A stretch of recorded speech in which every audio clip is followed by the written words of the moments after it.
On last night's episode of BB Unlocked, they let us know all of the powers and all of the punishments. So let's go through all of the powers.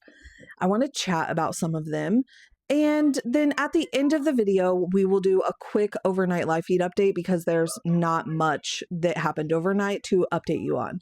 So I'll give you a spoiler warning whenever we get to that point of the video. So the first power we see last night is the replay.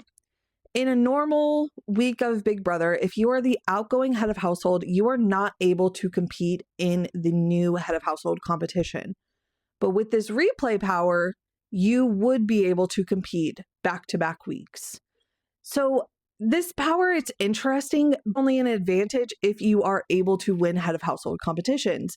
If you're someone that hasn't won any competitions, you struggle to win competitions, this power is going to mean absolutely nothing to you because you're playing every week in the head of household competition anyways.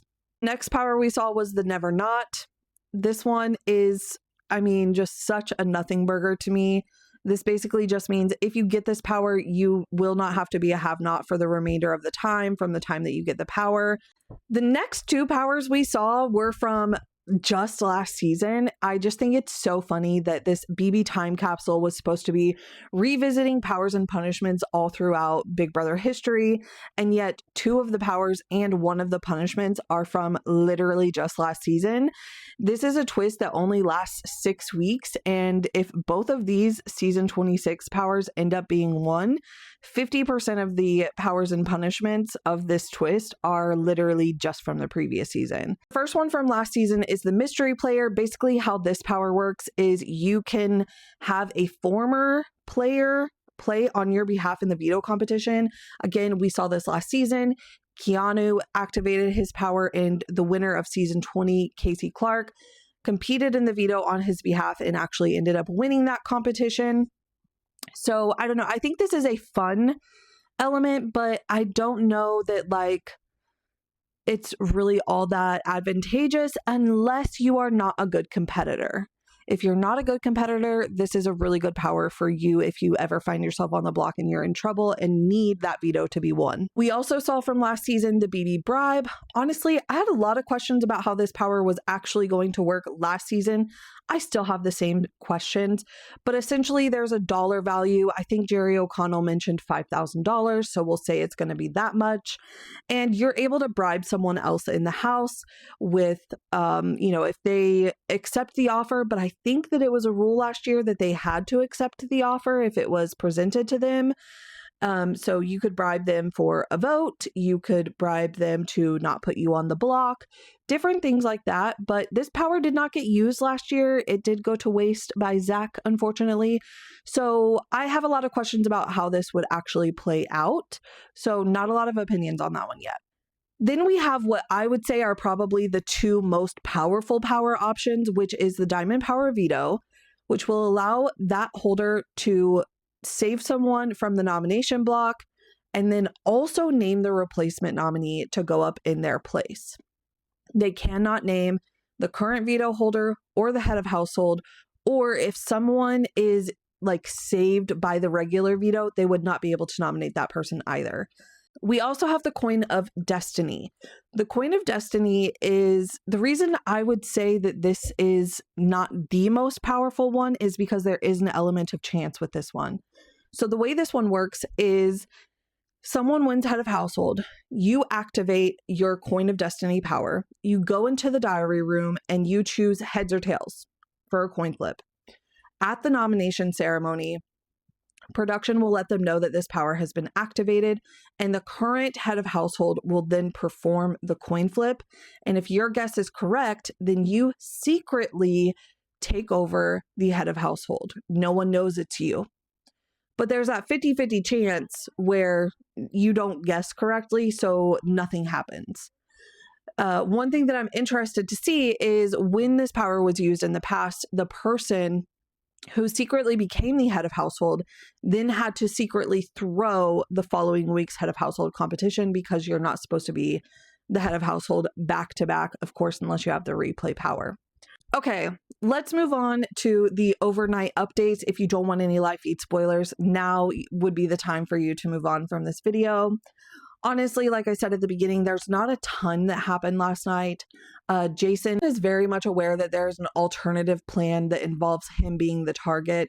I think it's very interesting because he had a conversation with Dee about this, and he does not trust Dee. He thinks Dee and Angela are behind this whole thing. And Dee didn't necessarily deny to him that this plan exists. She didn't 100% confirm it either. But she wasn't just shooting it down. And a lot of his actual true allies know about this plan and really aren't doing much to help him out here. Even Lala goes and gives Kamu a head that Jason is suspicious that he is the actual target this week. So I find that very interesting. It will also be interesting to see if anyone is able to choose house guest choice wise today in veto picks if they decide to choose Jason, because Jason has proven to be a tough competitor. But obviously, if Jason wins veto, it throws the head of household's plan into a tailspin. But it would guarantee your safety if you choose him, he wins and uses the veto on you. So I'm very interested to see what our veto player pick situation is. Obviously, Devins has the diamond power veto that I was talking about earlier in the video. There's some people that are definitely, suspicious that he probably has the power. I think Barrett is very suspicious of Devins, and Barrett is also, as a super fan, clued into what some of these powers could potentially be, and he has mentioned the diamond power veto as being a potential power to Devins. So that is really interesting. I don't know how some people haven't picked up on the fact that he has this power, because he can be sitting in a room. Like last night, he was in the head of household room talking to Kamu. They were talking about the Jason plan, and out of nowhere, Devins goes, okay, let's address the elephant in the room. I don't have the power. And it's like, quit bringing it up out of nowhere. If someone asks you, fine. If not, don't mention it. And then he also keeps saying to people whenever he tells them that he doesn't have the power, that he feels like everyone is staring at him. That would be something that someone that has the power would feel like. What are we doing here? Stop talking about the power, Devins. Honestly, that's about all I have as far as updates, thoughts, and opinions. Today, I'm getting out of the house a little bit, but I will still be tuned into the live feeds. But my updates might look a little bit different than normal, so just a heads up there. It's Veto Saturday, and our veto players have officially been selected. So as a reminder, this week for Head of Household, we have Kamu. Yesterday, he nominated Mallory, Lyric, and Lala. And his ultimate goal is to renom Jason and have either Mallory or Jason be evicted this week. Our veto players selected today, very exciting outcome, were Haley and Jason. So I'm really hoping personally that Jason is able to win the power of veto, because this will obviously mess up Kamu's overall plan for the week.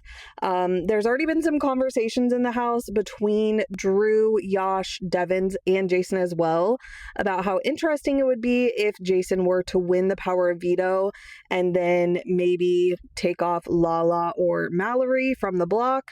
Mallory would technically be the most interesting one since she is the backup target, but honestly, I'll take any of them. Anything to mess up Kamu's plan this week is what I'm rooting for. The veto competition is over, so let's talk about the veto comp results. So feeds came back, and it really looked like maybe they had played a bowl arena type of competition. They were definitely dressed in tutus as if it was bowl arena. I mean, I'm just really concerned for Kamu Kirk and his MMA image. I just don't even know what this is going to do to his image. The fact that he is in a tutu, I know it's something he's been extremely concerned about since he entered the house. So thoughts and prayers to him.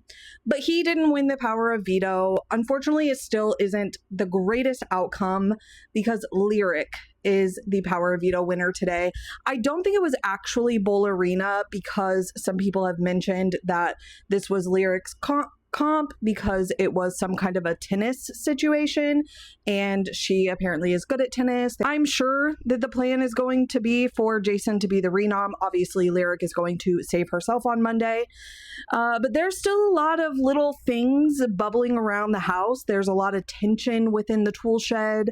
Angela and Dee have planned a meeting between Red Corner, and the Icons tonight to discuss Drew and Barrett and kind of air out their whole game, discuss potentially targeting one or two of them.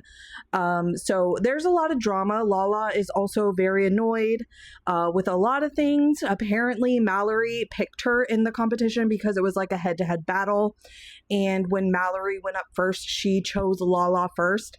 And Lala is not happy about that because Mallory said when questioned about it that the reason she chose her first is because she thought she could beat her, which she did beat her. It sounded like the competition came down to the last match being between Lyric and Mallory both. So Mallory's pretty upset that she lost, but she's also happy for her friend Lyric. As of right now, it still sounds like it is Jason or Mallory leaving this week. However, there's a lot of conversation about Lala and maybe it's her time to go. So we'll definitely have to keep an eye on things. I'm hoping that this whole Angela and Dee situation comes true and maybe we get some fireworks tonight on the feeds. If we do, I will be sure to let you know. So make sure you hit the follow button if you want more BB28 coverage. Thank you so much.